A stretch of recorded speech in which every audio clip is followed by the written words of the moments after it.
ఉపాధ్యాయులే గీ కథ నడిపించిర్రు. చీకటి మనసులో వెలిగించే ఉపాధ్యాయులే గీ కథ నడిపించిర్రు. గురువులు డబ్బులకు దాసోహం అయిపోయిర్రు. ఏం చెప్పాలి? ఎవరికి చెప్పాలి? తెలివరోనికి చెంపదెబ్బ కొట్టి అరే గట్ట కాదురా ఇది గిట్లా అని చెప్తాం. కానీ వీళ్ళకి అన్ని తెలుసు.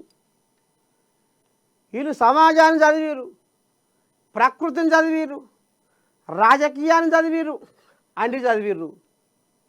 ఆఖరికి వస్తారకల్లా డబ్బుకు అమ్ముడు పోతుర్రు, డబ్బుకు లొంగుతుర్రు, ధర్మాన్ని దారి తప్పిస్తుర్రు, న్యాయాన్ని కాళ్ళ కిందగా అమ్ముతుర్రు, అవినీతిని అందవెక్కిస్తుర్రు, నీతికి నిలువ నీడ లేకుండా చేస్తుర్రు.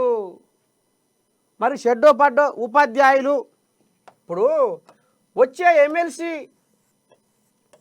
ఎమ్మెల్సీ కూడా ఎట్లుండాలి? ఎమ్మెల్సీ లీడర్ కూడా ఉపాధ్యాయుల కష్టాలేంది, ఉపాధ్యాయుల బాధలేంది, వాళ్ళకు లాభం ఏంది, వాళ్ళకు నష్టం ఏంది, వాళ్ళ జీతాల సంగతి ఏంది, వాళ్ళ బెనిఫిట్ల సంగతి ఏంది?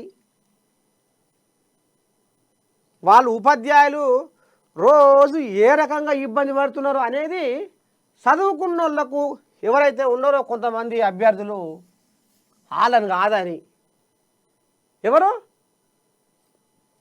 మళ్ళా ఆ ఉపాధ్యాయులు అయితేనే వీటికి ఈ సమస్యకు పరిష్కారం దొరుకుతుంది. వాళ్ళని కాదని ఇగో రాజకీయ రంగు పూసిర్రు. రాజకీయ రంగు పూసి ఈ రకంగా డబ్బులకు అమ్ముడు పోయిర్రు ఉపాధ్యాయులు పట్టభద్రులు. మళ్ళీ వీళ్ళు చదువుకున్నోళ్ళు, మేధావులు,